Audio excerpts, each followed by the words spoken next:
Hello, hello, hello. Welcome to another episode of Kicking Back with Keo. I forgot what this podcast was called for a second. This is the first official episode of this podcast. If anyone watched the YouTube exclusive one where I was at 11:30 at night just chilling, we're now official. I would like to introduce our first guest. This is already going down the hill. I would like to introduce our first guest, Andrew, who is actually my co-host on the Ordinary People podcast. Hello, Andrew. Hello, hello. How's it going? Happy to be here. This is a different... I now know how you felt during doing your podcast. Yeah, it's interesting.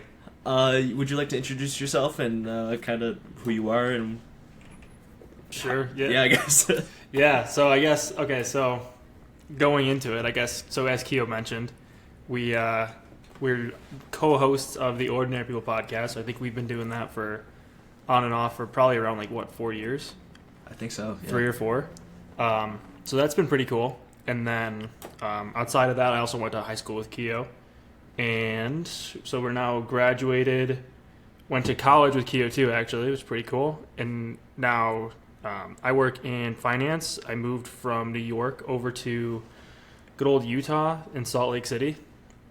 So I've been out here for about a year and, well, a little over a year and a half, about a year and 8 months.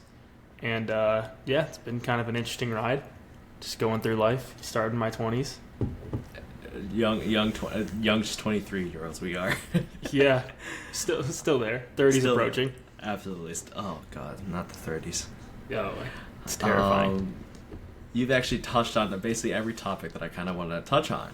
Well, let's start off with chronological order. Okay. I mean, we've known each other since probably before high school, but we didn't really talk to each other until high school. Mm-hmm. Yeah, because same elementary school. Yeah, actually that is true, yeah. And actually off camera, you and I have talked a lot about our high school life, but of course we don't need to talk in full detail of how high school was. What we know from you from high school is you were a soccer athlete. You were a very smart kid taking AP and IB courses. So as now an adult, how do you reflect on kind of yourself as a student athlete back in high school? No, I think that's an interesting question. Yeah, I think if I ever have kids, which I want to do someday, I will definitely encourage them to do sports in high school because, well, I think in my experience, it helps you develop a sense of competitiveness, which is just needed throughout most of your life. But then what I think is cool is you're competitive as a team, at least when you do a team sport like soccer, where you're okay, I want the team to win, be better than other teams. But then within that team, I want to be better than everyone else on my team. And then I think it's just really applicable to life where it's you kind of have a mindset of I'm competitive, I want to be the best. But then I also kind of want what's best for my team, which, I find through work experience, through just general social stuff, I guess, just a generally good mindset to have. So I think it was super beneficial for me. A lot of my lessons, life lessons that I've learned came from soccer, came from coaching. So I loved it. And it was super fun, too. High school sports were a blast. I know you've been on the varsity team for quite a bit of time. Right from probably so if I remember correctly, about sophomore year of high school, you've been on the varsity team? Close. On a technicality, yes. I was called up sophomore year, but in reality, more junior year. Okay. I can't actually remember your guys' history because you were also you've done soccer for all your life, for a good majority of your life, so you were very skilled. You played in the defensive end, if I remember correctly, right? Yeah, I was a right back. You were a right back, yeah. Mm-hmm. I remember I can't remember how you guys made it to the sectional finals, or I can't remember the exact history in that back. Yeah, we did. It was so junior year we didn't make it to the finals. I forgot what exact round we got eliminated. I think it was the second maybe. And then senior year we ended up we were pretty good senior year. I think at one point we were 5th in the state or something. So that was a pretty good year. We made it to sectionals. I think we blew out the first team like 13-0. And then played, I think, maybe Greece Athena. One of them, beat them 3-1. And then I think it was Wayne, 3-2. And then we moved on to the final, which was wickedly exciting, except we lost the final in double overtime with 13 seconds left on the clock. Which, wait, was it 13 seconds? I don't know if I'm getting confused with the Bills thing.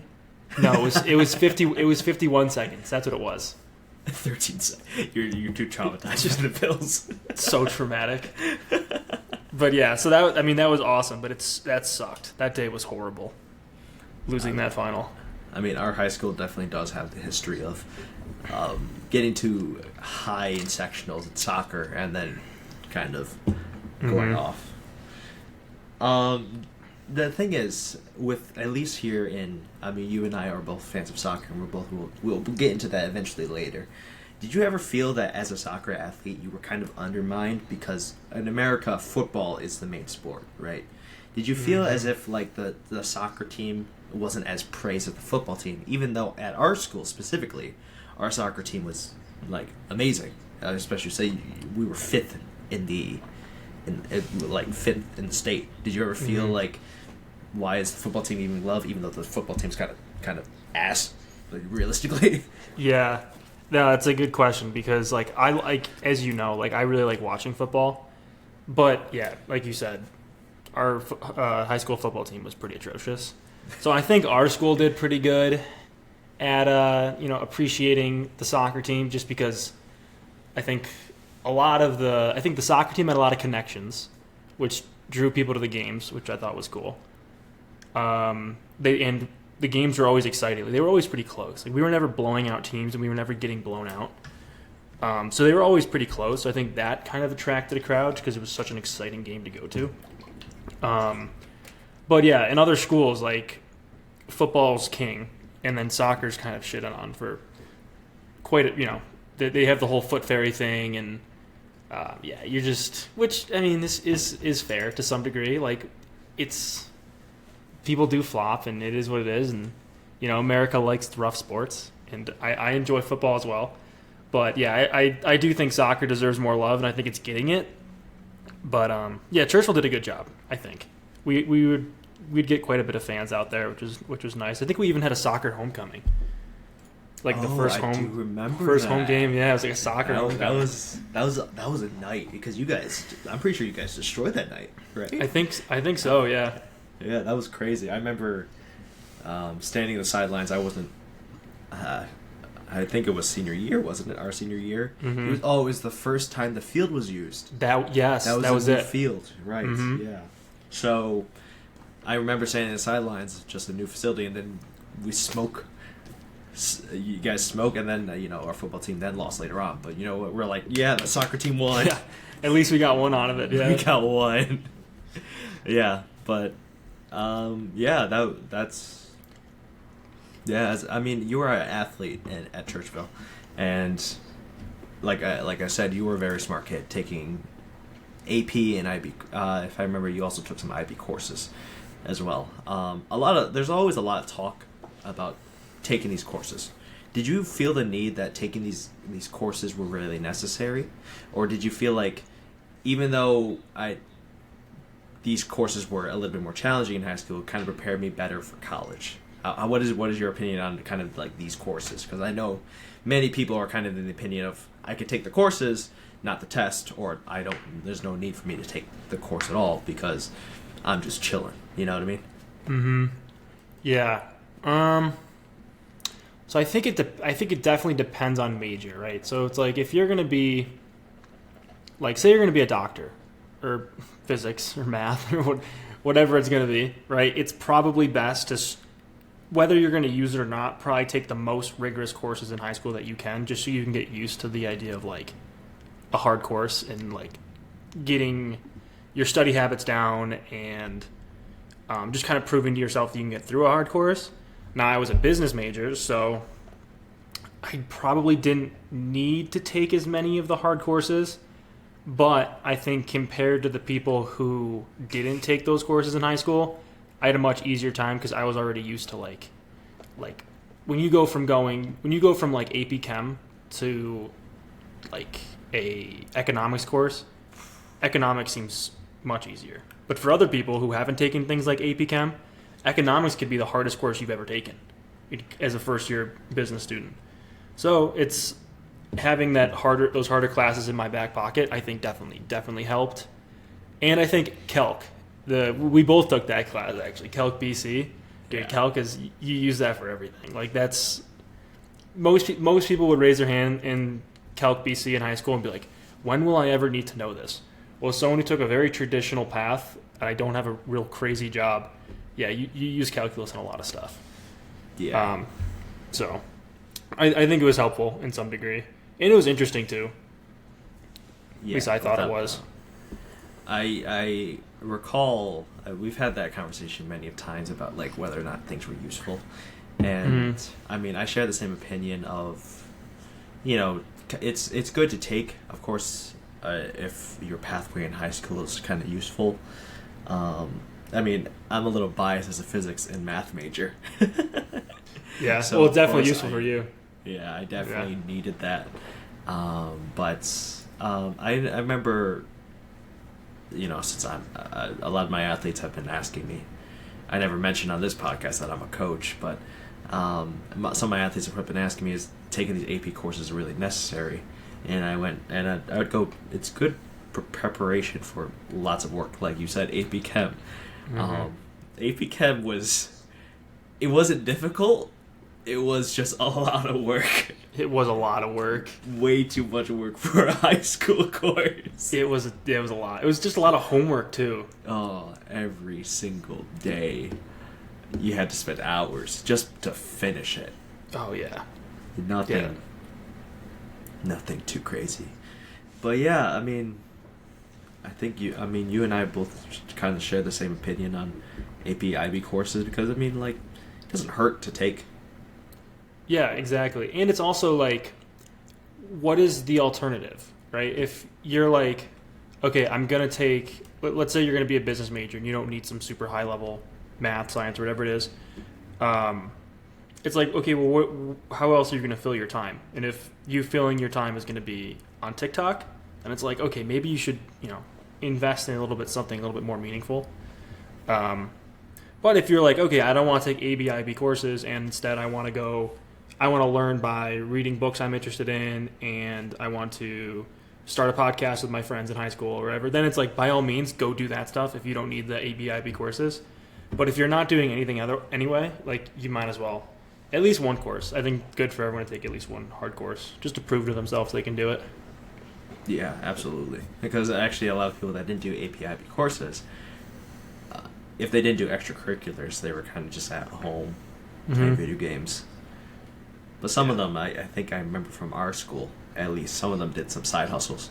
Like they worked and then probably tried to start a business of their own, you know, whatever they could. Yeah. But I know you and I, very similar route of APIB courses with extracurriculars of sports. You were in soccer, I was track and field, but very much similar of that sort of sense. Even though we both decided to kind of divert into different fields after high school, but you know, stemming from very similar academic backgrounds. Even though we went to different fields, we both decided to go to the same college, which kind of segues me to my next point. Yep. Both of us went to UB. Yes. So how did you decide to go to UB? Because I think yours and mine might be very different reasons. Yeah, fair enough. Well, so I was like, I never really wanted to go crazy far. Like, I was never like, oh, let me go to Tampa, or let me go to like some college out in California. So I wanted to stay within New York for the most part. So I started applying. I think at first one I ever applied to was like Roberts and then Brockport, like the typical ones. And then eventually I was like, you know what, like, you know, let me apply to some other, a little bit of farther away schools. So I applied to Buffalo and Syracuse. And then about the time of like doing college apps, I was like, yeah, I don't really want to stay in Rochester. I want to go a little bit farther out. So then Buffalo and Syracuse kind of became the two main choices for me when it came to college apps. And then I got the letter from Syracuse, and Syracuse was like, "Congratulations, we're giving you $100,000 off the price of tuition or the price of college over the next 4 years." And I'm like, wait, $100,000 off has to mean the price of this thing is wickedly expensive, which it was.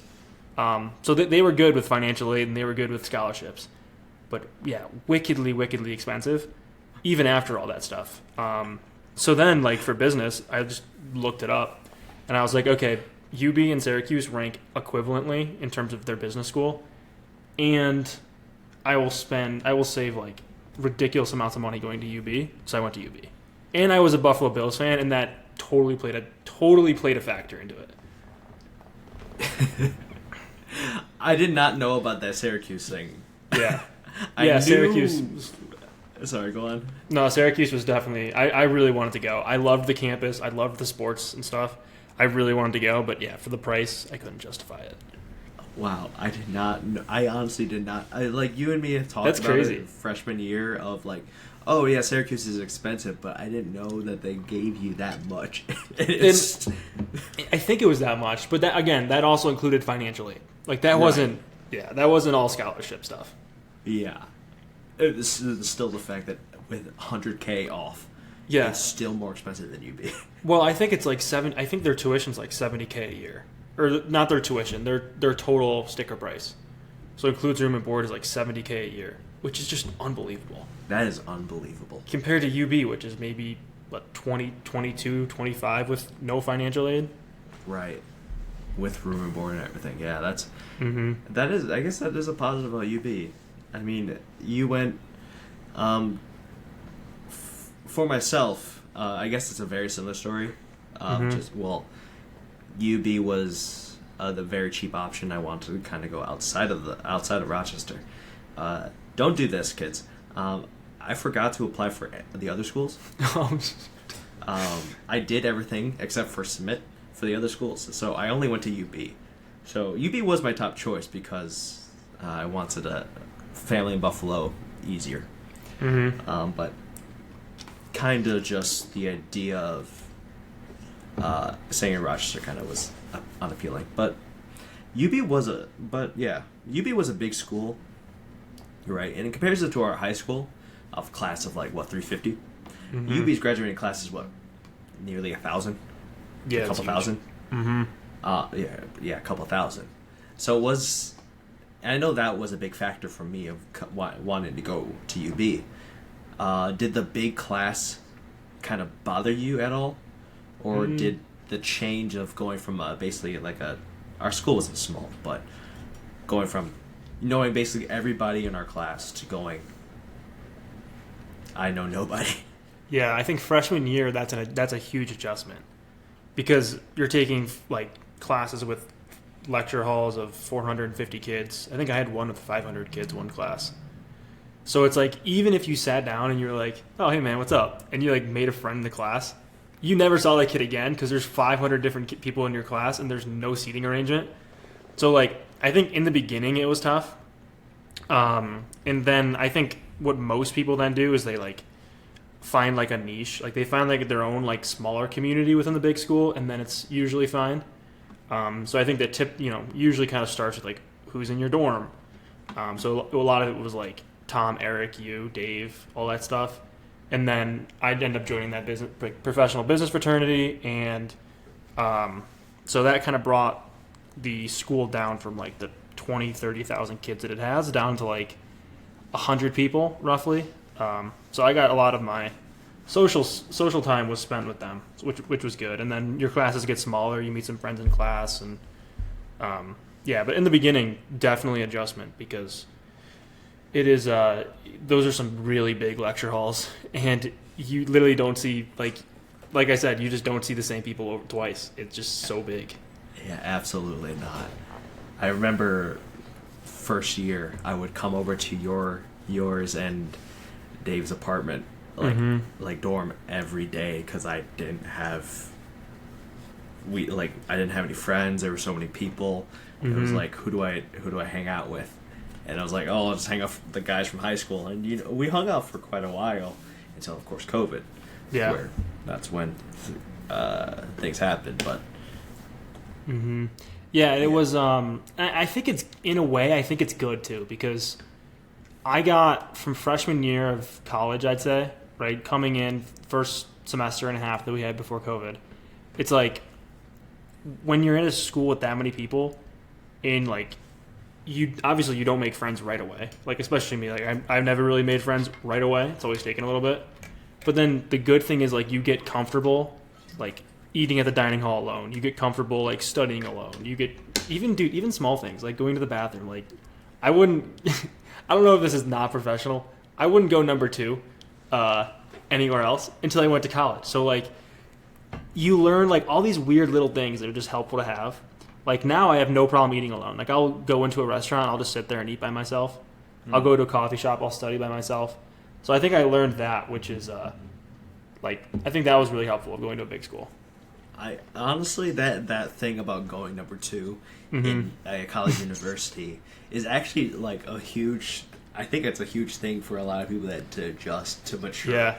I'm going. If I need to go to the bathroom, I might as well just go because you know you're an adult, and I think a lot of people need. Still people our age are still too. What's a nice word? Afraid? Afraid.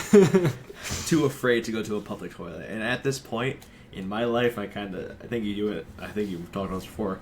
We just go when we need to because it's unhealthy to keep it inside of you. Yeah. Only so you definitely learn a lot of stuff. Yeah, definitely. I mean, there's definitely some stories in your dorm back in Govs. I remember you guys were telling me about that, and I was just like, oh god, that's terrible. Oh yeah, there were some horror stories for sure. Oh god. But before you mentioned your business fraternity, and I'm gonna before we enter that, let's reverse back to time. You decided to go into business and specifically finance. Yep.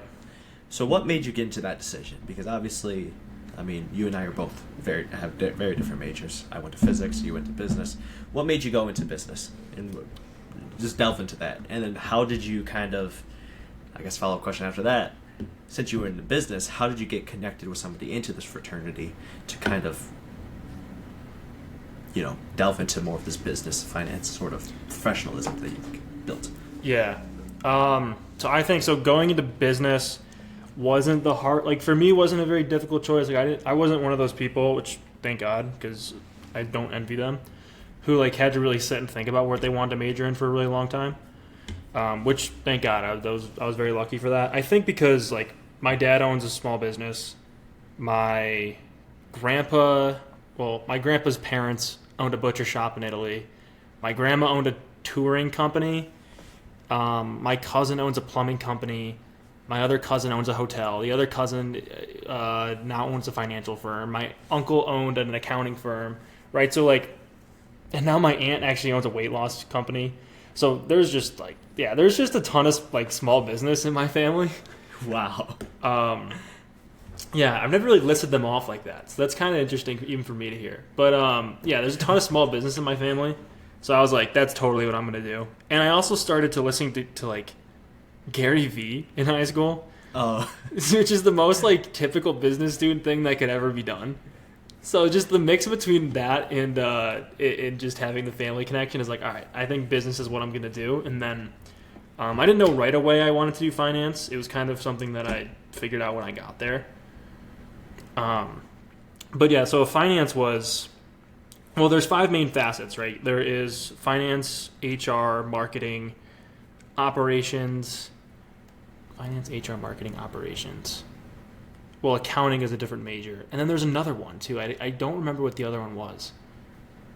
But whatever. It was some other thing. So I don't know. I was debating for a while which one I wanted to do. And ultimately I was like, yeah, I'm a numbers guy. I like numbers. I took a finance course. I did really well in it. So I also really liked investing in the stock market, too, when I was 18. Lost a bunch of money, so I was like, well, not a bunch of money, but, enough money for a high schooler to feel it. So I was like, this is probably something I should get good at doing. And finance paid the most out of all of the other ones, so finance is kind of what I locked onto. I remember you were telling me about some of the purchases you've done freshman year. Mm-hmm. On Robinhood with Peter. Yeah. I was just like, you lost some money, my guy. The hilarious thing, looking back on it, is I just didn't realize how markets worked. Because, like, if you go read an article about a company, just so everyone knows, if you go read an article about a company and it's really, really good, that really, really good has already been priced into the stock.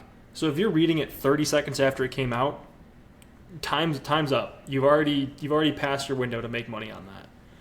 So that's unfortunately what I would do, is I would be like, oh my God, this article came out yesterday that says the company's doing really well here.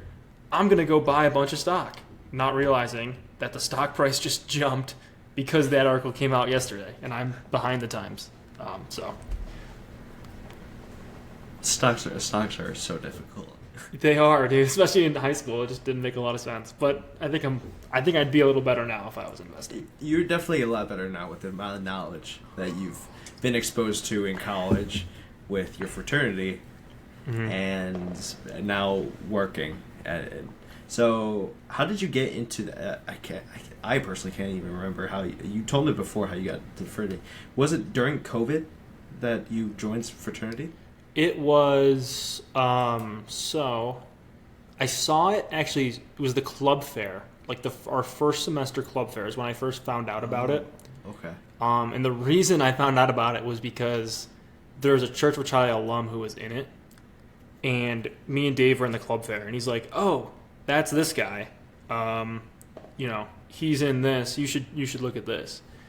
So I didn't even go over and look that first semester. But then the second semester, I found out I was graduating early, and I had even though I wanted to stay for 4 years, they told me, like, why would you pay for an extra year if you don't have to stay? And I was like, yeah, fair enough. So I was like, okay, I need to join a club or do something, kind of get things going. So I did, we had a class called MGG 215, which basically is just a career course. Yeah. Very, very easy course.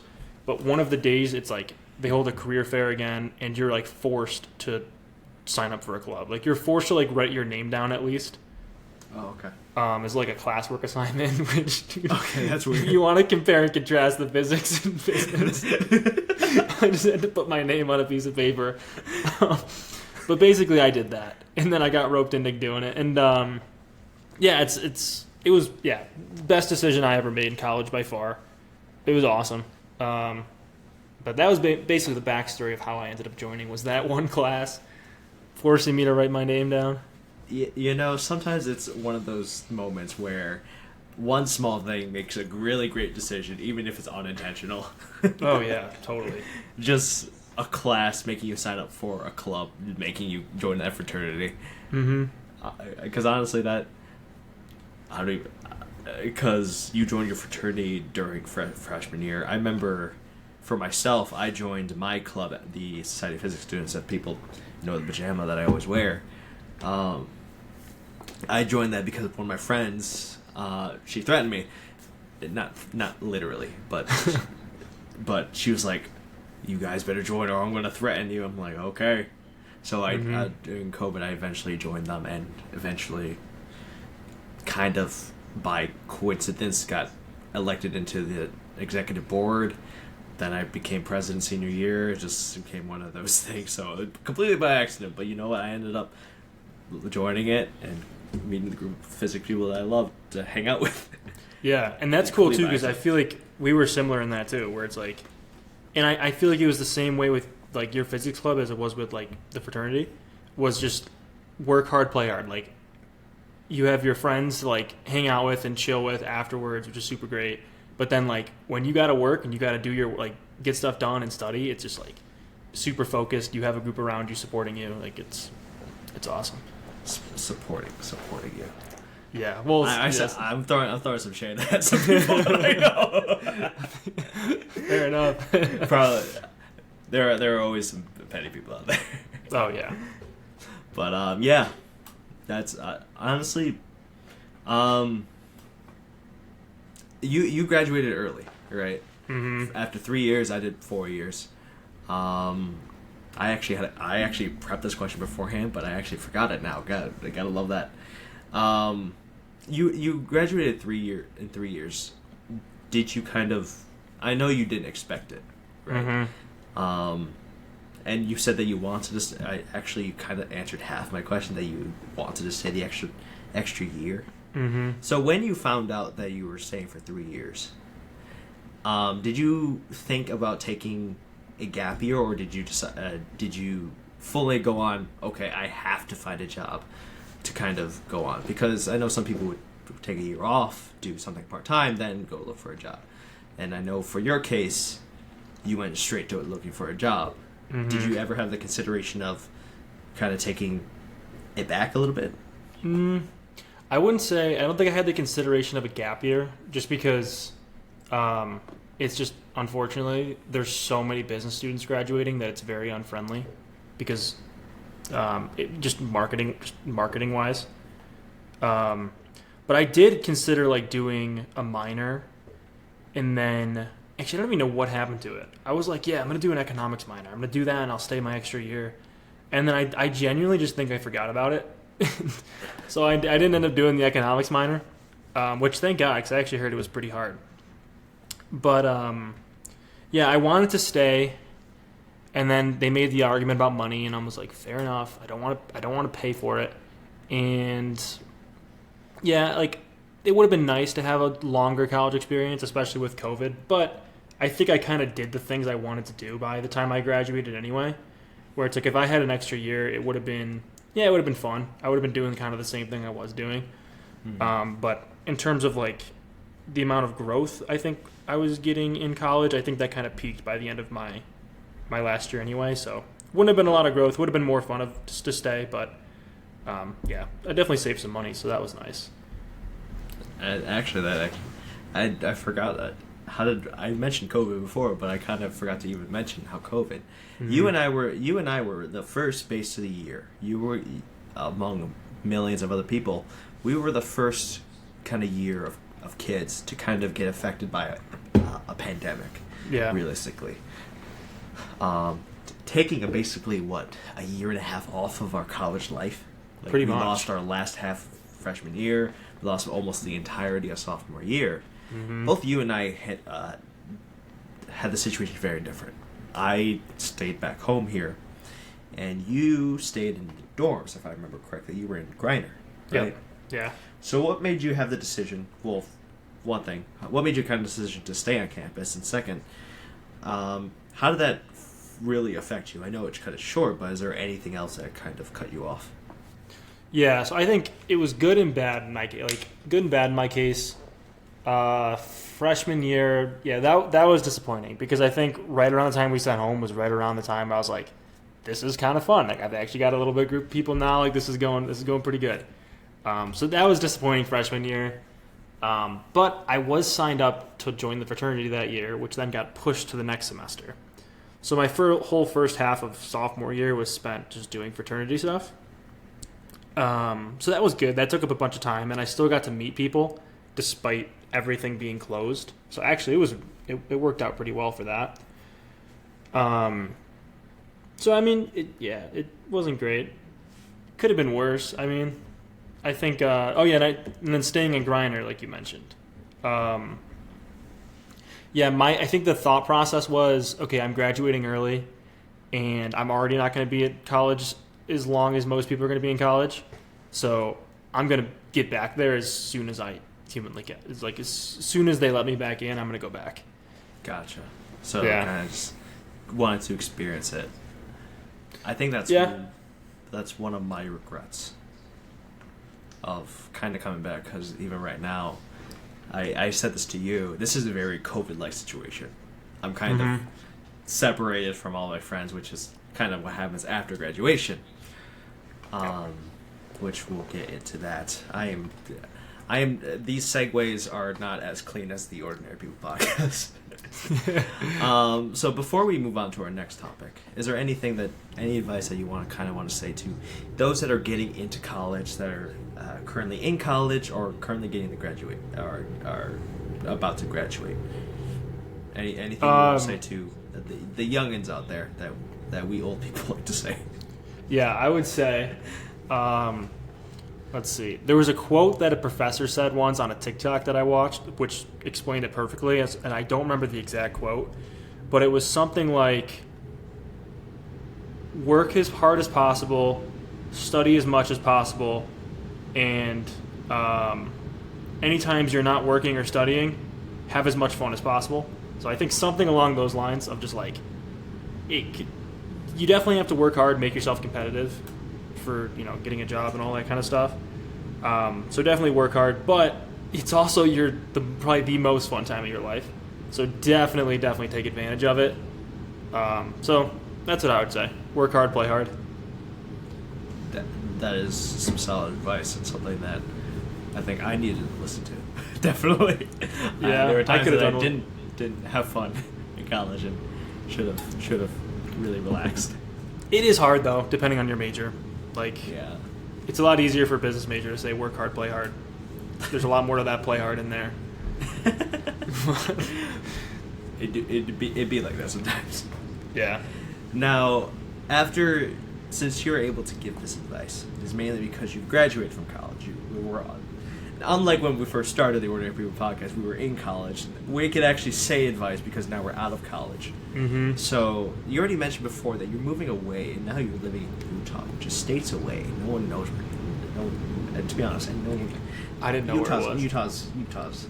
Utah's there. Yeah. You and I personally have talked about it. I think we mentioned it in our other podcasts.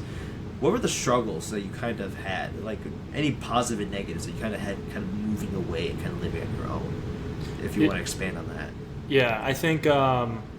Positives and negatives. So, positives is you're not really Positives, it's something new. So rather than looking out your window and seeing the exact same scenery you've seen since you were born, basically, like Utah is very different scenery, very different kinds of people. So it's something new. So I think that's exciting. Just helps. I don't know. So I thought that was cool. The mountains were awesome. Really like the mountains. Hiking, never really hiked at all, pretty much on the East Coast. I think I did one actually in college. So hiking was fun here. So that was cool. Everyone that moved to that's working in the same company I'm working at, everyone was like my age. So we're all like super young, and they were all in the same boats. Like I knew maybe out of maybe 30 analysts who started in my department, I would say maybe 5 of them were actually from Utah, whereas the rest of them came from somewhere else. So everyone was kind of in a similar boat of oh my god, let's go, explore Utah and all this kind of stuff. So I think that was cool. That was definitely cool. Negatives, it's definitely going from living in a college house, apartment, whatever it is. You'd call it rent. I don't know what you'd call it, really. Townhouse, maybe? Townhouse, yeah. Yeah. So going from that with, all your friends, even, your friends living across the street from you, classes that you go to for, 5 hours a day to, 10, 11 hours of work, studying, the gym, and then living alone, it's definitely an adjustment. It's not the worst thing. I think there are good things and bad things come out of that. Life gets definitely a lot less fun, but you're also much more healthy. So I'm not it feels good to not be hungover all the time or just full on dining hall food, and get to make time for other things that I want to do. I started reading. I don't know if I told you. I started reading the Bible a few weeks ago, which has been cool. And then obviously I was going to the gym a lot, so that was good. That needed to happen. And yeah, so I think that was good, but definitely an adjustment. That's a fair thing. I know many people are kind of not prepared. Many people aren't prepared for the college life, but there's a lot of people not prepared for the adult life. Mm-hmm. You definitely mentioned a lot of the ups and downs of kind of what happens with people when changing from, oh, I can party with the boys. Oh God, there's no boys. Just switching from that, always seeing your guys every single day.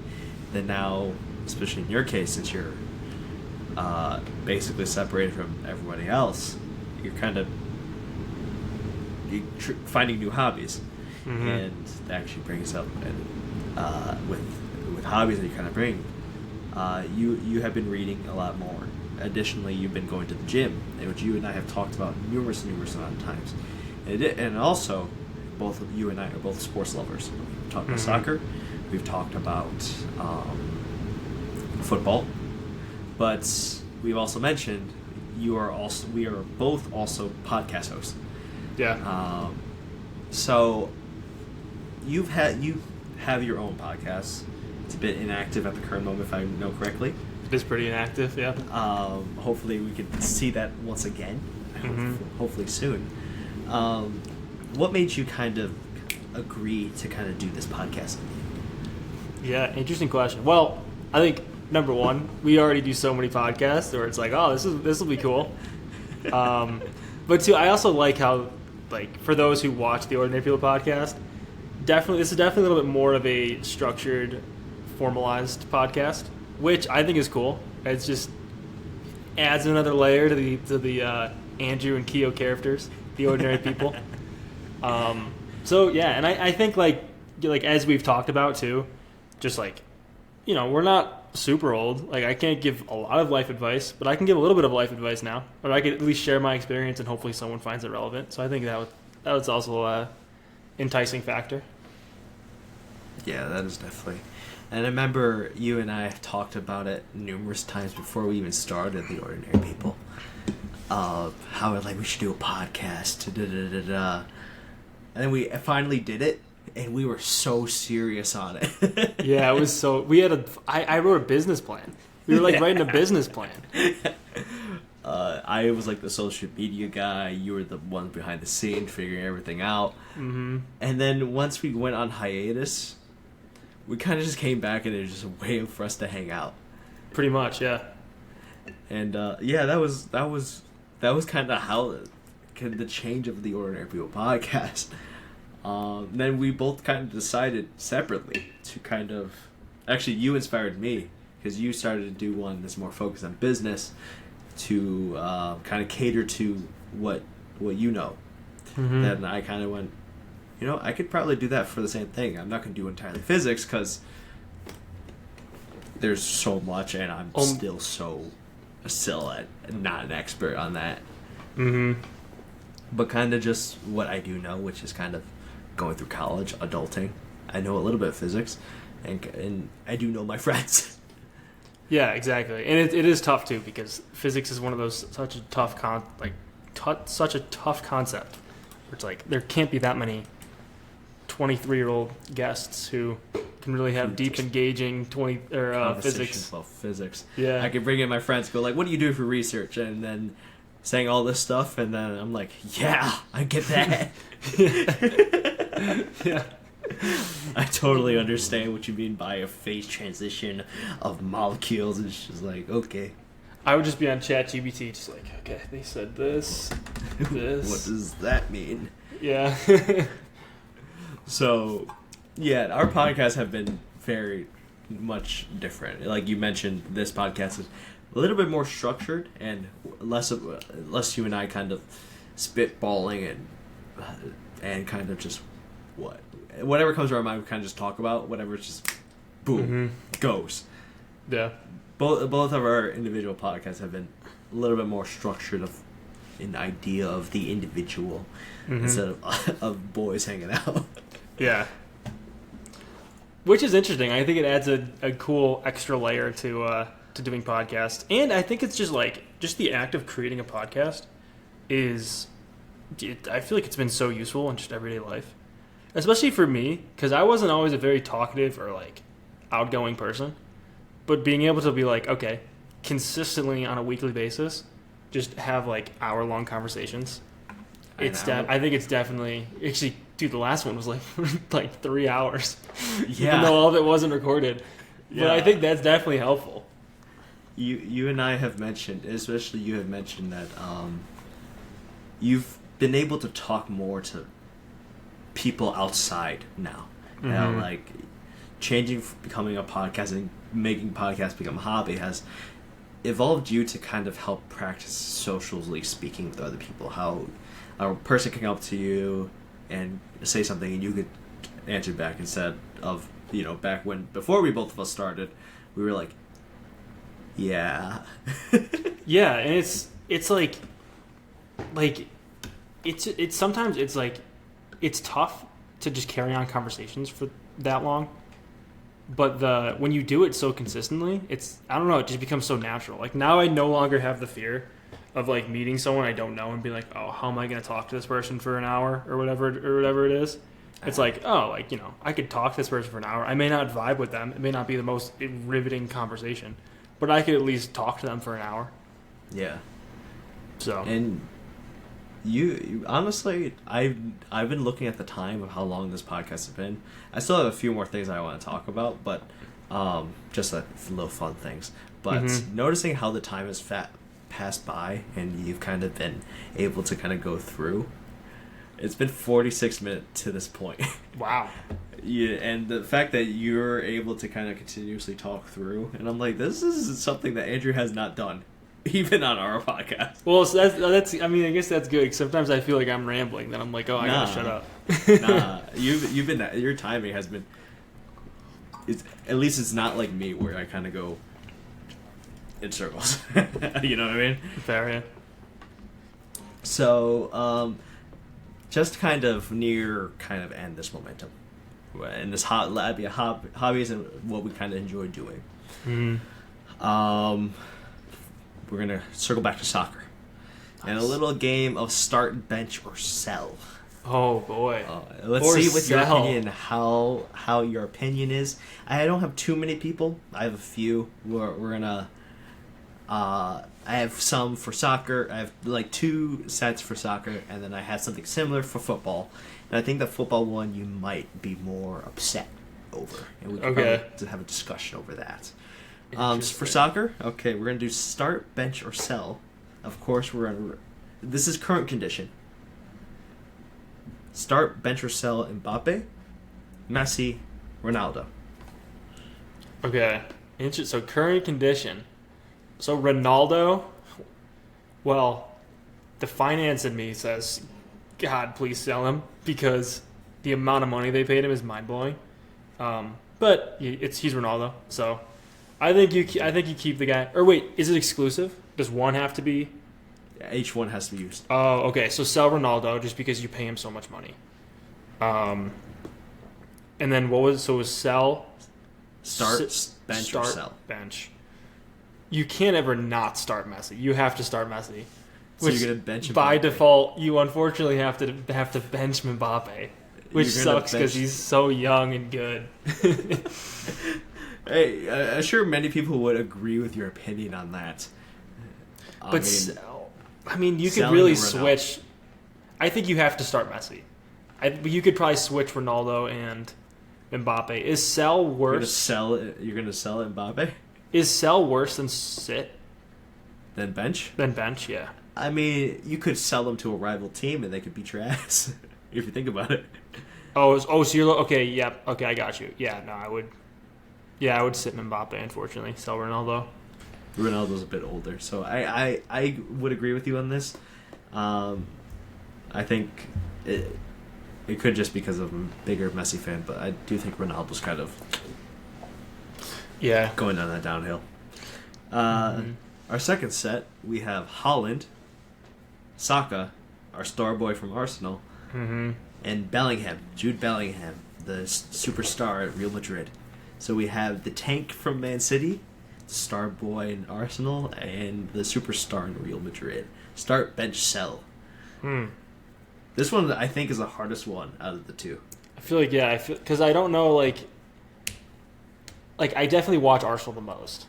I watch City every now and then, and I don't really watch Real Madrid, but I have heard of Jude. Jude Bellingham has has a stat of like 20 games. No, 20 goals and like 18 assists in the past 38 games. That's pretty good. I would say, I don't know. Whenever I watch City, Haaland doesn't do, he doesn't go nuts. Like I know he can, But for some reason, whenever I watch them, he doesn't really go nuts. So it was Holland, Saka.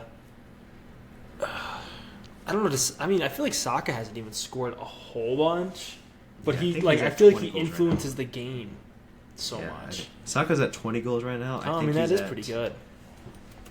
A couple assists. I'm gonna say start Saka. Oh, but now you got Holland, Bellingham, so now I'm just gonna get ripped apart no matter what I do.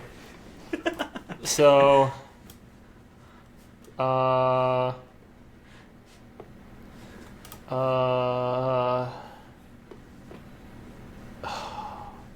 right. So start Saka, sit. I'm gonna say sit Holland and sell Bellingham.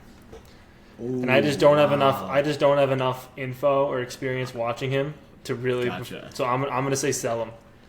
But okay. I know Holland did have an insane year. Comments get him. I know. Everyone's gonna be upset at both of us because, of course, we're Arsenal fans. People are gonna. I think the general public's gonna say sell Saka, which Probably. I will not do. I think for me, I would sell Holland, because I think he's a tapping merchant. Bench Bellingham and start Saka. Yeah, But I think people are gonna be upset about. I'm that. definitely a little biased in my opinions too. Yeah. Go Arsenal. Yes, sir. So now we're gonna move over to the football. Okay. So I'm gonna do something similar, right? You got to keep the player, trade them to your biggest rival, or they have to retire. Mm-hmm. So this one might be the easiest one for you. Josh Allen, Stephon Diggs, Gabe Davis. Okay, so Josh is obvious. You're keeping Josh Allen. I love Josh Allen. Guy's amazing.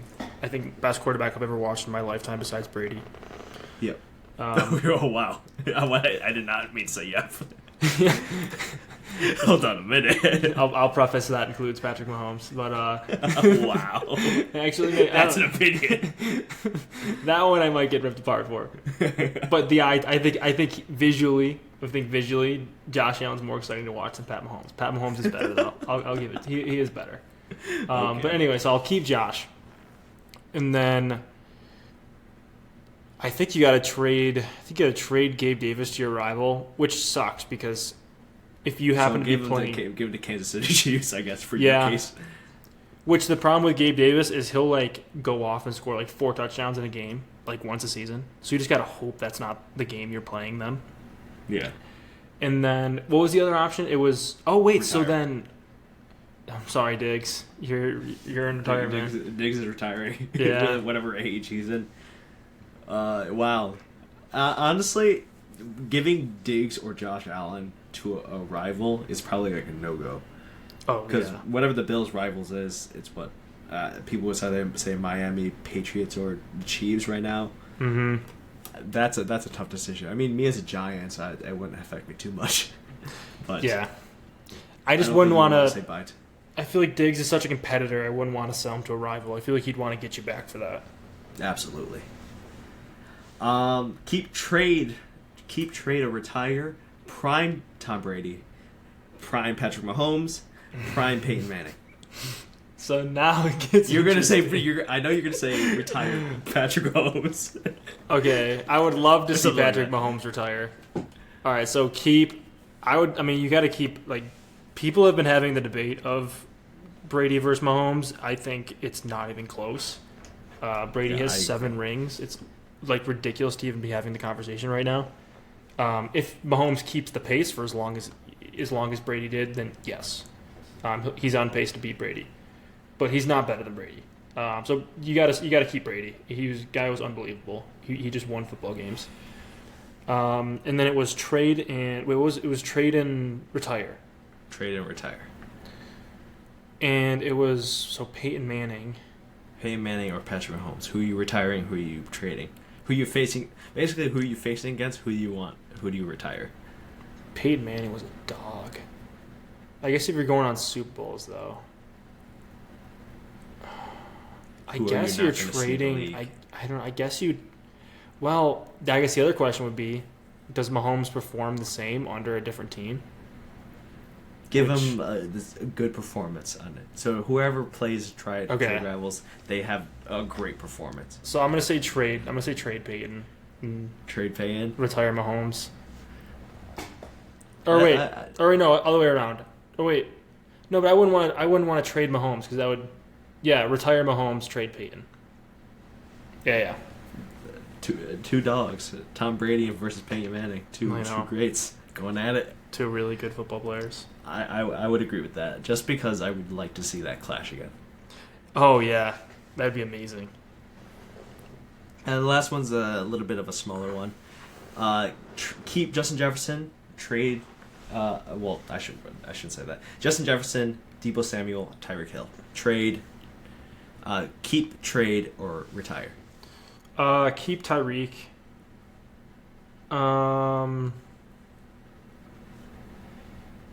Retire Deebo.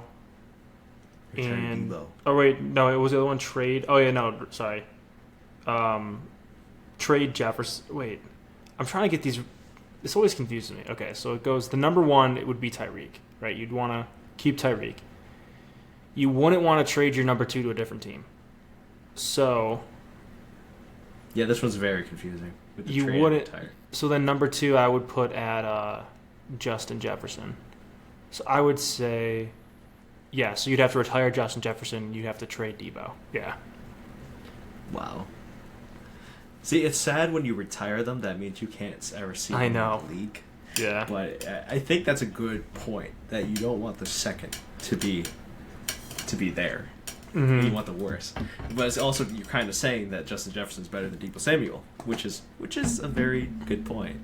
Yeah. Like I would, if he ever gets healthy. And I would rather, like, if you use the context of Josh Allen, I would rather see Josh Allen retire than play for the Dolphins or the Chiefs, by far. Yeah, exactly. Yeah. You would rather see him gone than that. I completely agree with that. Well, that kind of ends up and sums up that little fun segment that we kind of wanted to do. I always wanted to see what your thoughts were on that. Is there anything else that you kind of want to shout out, where people can find you, and all that sort of stuff? I almost started doing the Ordinary People podcast. It's just second nature at this point. Yeah, absolutely. Yeah, I would say, well, I guess if you want to toss a Instagram request, Andrew_Melia16. I have a private Instagram, so you can't really look at much. Then go watch the Ordinary People podcast for sure, and this podcast. I'm gonna watch the the demo episode after this. Okay. And I think that's it. I think that's all my socials. Yeah. Okay. Sick. Well, thank you, Andrew, for coming in as the first official guest of Kicking Back with Keo. Thanks for kicking back with me and having a conversation like we've been having for weeks and years at this point. Yeah. No, it was super fun. Yeah, I appreciate you doing it. For the viewers out there, the listening viewers or the video listeners, thank you everyone for tuning in. Make sure to check out Andrew at the Ordinary People podcast.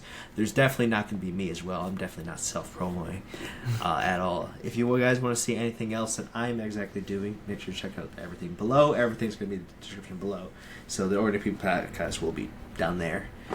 Subscribe. Like anything you guys got to do. I have not practiced this outro, so this is very, very different from the Ordinary People podcast. But if anywho, thank you everyone, and we'll see you guys eventually. Have a good one. See ya.